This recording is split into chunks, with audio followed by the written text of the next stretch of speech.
नमस्कार सर्वांना. श्री स्वामी समर्थ. लवकरच श्रावण महिन्याला आता सुरुवात होणार आहे.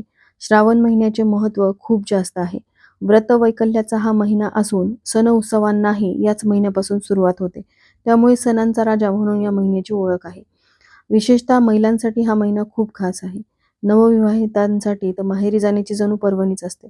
श्रावण महिना म्हटलं की डोळ्यासमोर येतं ते अत्यंत निर्मळ असं वातावरण आणि शिवभक्तांसाठी उत्साहाचा महिना.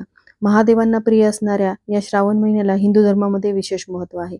श्रावणी सोमवारपासून ते अगदी श्रावणी अमावस्येपर्यंत अनेक सण या महिन्यामध्ये येत असतात. श्रावणातील सणांमुळे आपापसातील संबंध दृढ होतात. सर्वत्र आनंद, उत्साह आणि जल्लोष असतो. त्याचबरोबर श्रावण महिन्यामध्ये नंदीला बांगड्या भरण्याची देखील प्रथा असते. श्रावण महिन्यामध्ये नंदीला बांगड्या का भराव्यात? किती व कोणत्या रंगाच्या भराव्यात? बांगड्यांचे नियम काय आहेत? तसंच नणंद नसेल तर बांगड्या कोणाला भराव्यात? यावरचा डिटेल व्हिडिओ पाहण्यासाठी खाली दिलेल्या लिंकवरतीच म्हणजेच त्रिकोणवरती क्लिक करा. धन्यवाद. श्री स्वामी समर्थ.